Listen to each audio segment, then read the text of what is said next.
So hello and welcome back to my channel the education hub. तो आज है हमारा डे 6 हमारी करिकुलम पेडागोजी एंड इवैल्यूएशन की सीरीज़ का। और जो आज का टॉपिक है वो है हमारा Maxim's of teaching and concept of teaching and learning. तो सबसे पहले हम देखते हैं कि मैक्सिम्स ऑफ टीचिंग होते क्या है। मैक्सिम्स ऑफ टीचिंग हमें ये बताता है कि क्लासरूम में हमें बच्चे को कैसे पढ़ाना चाहिए। तो इसमें कई सारे मैक्सिम्स हैं, तो इसमें हम 7 to 8 मैक्सिम्स जो इंपॉर्टेंट है वो करेंगे, ठीक है, वरना इनकी लिस्ट बहुत ज़्यादा लंबी होती है। तो हमें कुछ चीज़ों को फॉलो करना होता है टीचिंग के दौरान। और ये जो क्वेश्चन है सीटेट वगैरह एग्ज़ाम सब में पूछा जाता है, कम से कम 1 या 2 क्वेश्चन इस टॉपिक से आता है। और डीएलएड के एग्ज़ाम से भी 5 मार्क्स का क्वेश्चन आ जाता है। तो सबसे पहला जो है हमारा मैक्सिम वो है proceed from concrete to abstract.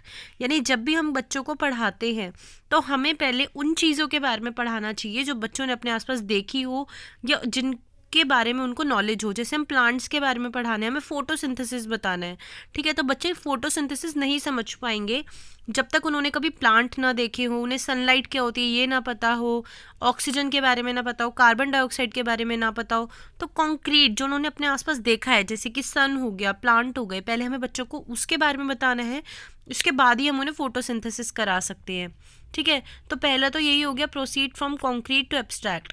अब जो हमारा नेक्स्ट मैक्सिम्स ऑफ टीचिंग है वो है proceed from particular to the general. अब जैसे कि हम बच्चों को सिखाते हैं ट्रांसपोर्टेशन के बारे में सिखाते हैं, तो हम जैसे सिखा रहे हैं बच्चों को 4 व्हीलर के बारे में। अब इतनी सारी 4 व्हीलर्स होती हैं, लेकिन हम बच्चे को उस चीज़ के बारे में बताएंगे जैसे कि कार, 4 व्हीलर होती है कार, ठीक है।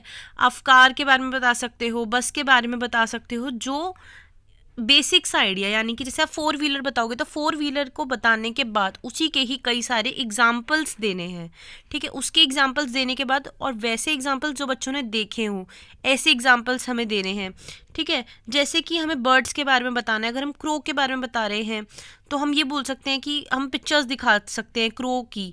तो अगर हम बार बार क्रो की पिक्चर दिखाएंगे तो बच्चा उसमें ऑब्जर्व करेगा कि ये ब्लैक क्रो है, ब्लैक क्रो है, ब्लैक क्रो है, तो उसे ये समझ आ जाएगा पर्टिकुलर चीज़ से कि इतने सारे क्रो की जो मैंने फ़ोटोज़ देखी हैं वो ब्लैक है, इसका मतलब सारे क्रो ब्लैक होते हैं, ठीक है।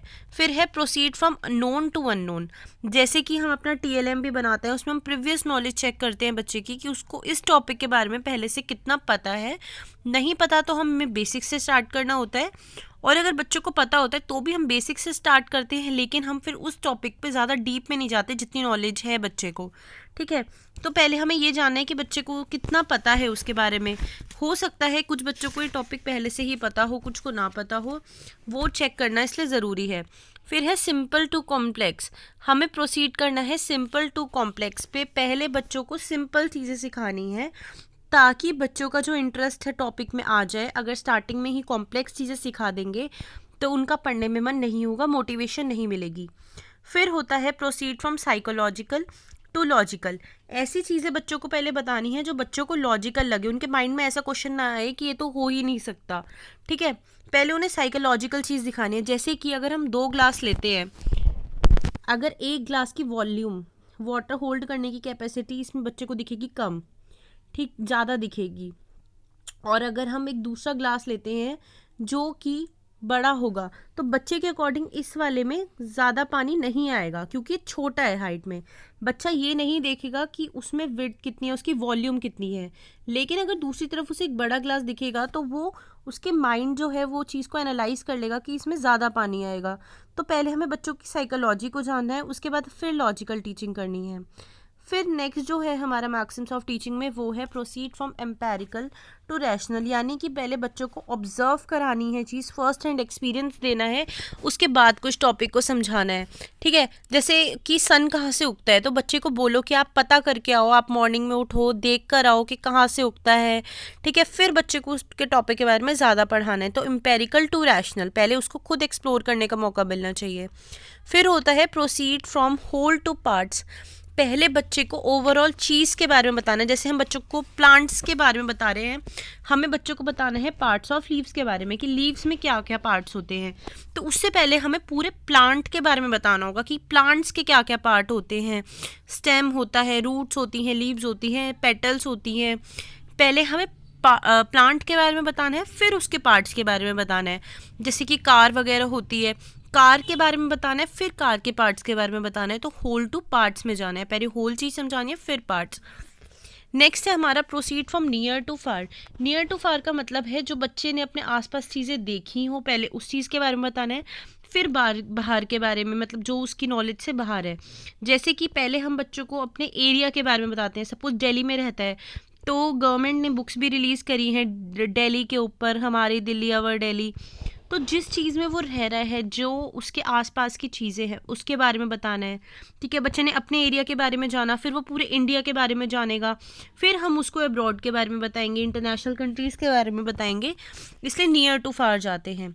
फिर होता है रियल टू रिप्रेजेंटेटिव।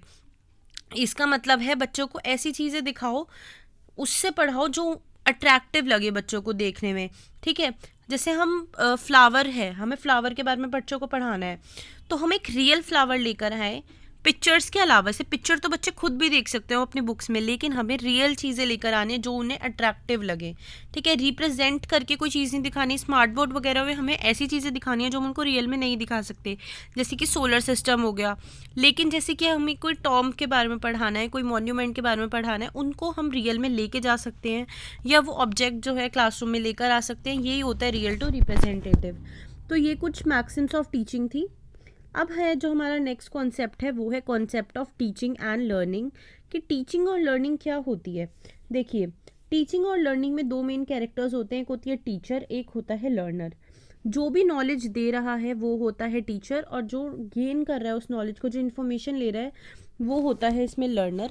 और इसमें ऐसा नहीं होता कि टीचर की ज़्यादा इंपॉर्टेंस है या लर्नर की ज़्यादा इंपॉर्टेंस होती है, ऐसा कुछ नहीं होता। दोनों की इक्वल इम्पॉर्टेंस होती है टीचिंग लर्निंग के प्रोसेस में। ठीक है, और लर्निंग कोई भी कर सकता है, ऐसा नहीं है कि सिर्फ स्टूडेंट्स लर्न करते हैं या फिर टीचर ही नॉलेज देगी। वाइसा वर्सा भी हो सकता है, टीचर भी कभी कभी कुछ सीख सकती है बच्चों से और वो भी उन्हें पढ़ा सकते हैं। पढ़ाना सिर्फ बुकिश लैंग्वेज का मीनिंग नहीं है इसमें। ठीक है, तो अब जो देखिए हमारा नेक्स्ट टॉपिक है वो है हमारा phases of teaching and learning. क्या क्या फेज़ होते हैं टीचिंग और लर्निंग में। सबसे पहला होता है हमारा मोटिवेशन फेज़। मोटिवेशन फेज़ का मतलब है टीचर जो पढ़ा रही है या जो भी पढ़ा रहा है उसका मन हो पढ़ाने का, और सेकेंडली जो लेना चाह रहा है नॉलेज वो लेना चाहे, मतलब उसका मन हो, वो रेडी हो, ये होता है मोटिवेशन। सेकेंड है एप्रीहेंडिंग। इसका ये मतलब है अटेंशन पे करना।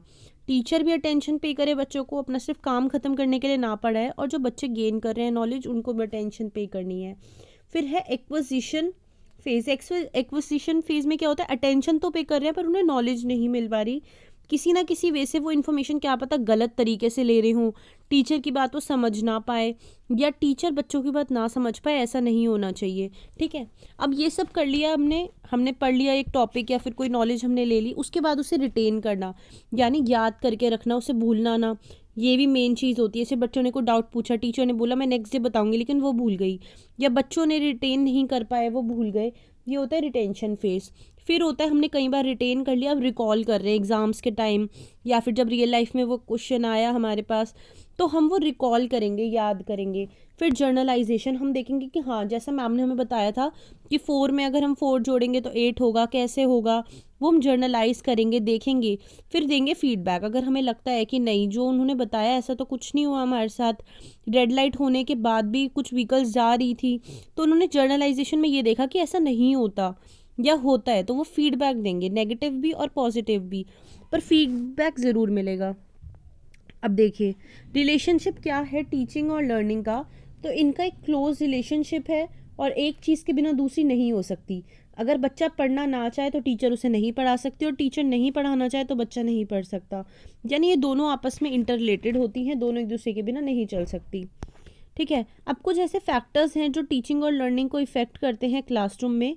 सबसे पहला है टीचर बेस्ड फैक्टर। टीचर की वजह से क्या ऐसा फैक्टर है जिसमें लर्निंग डिस्टर्ब होती है। सबसे पहला तो टीचर जो है क्या पता पढ़ाना ना चाहती हो।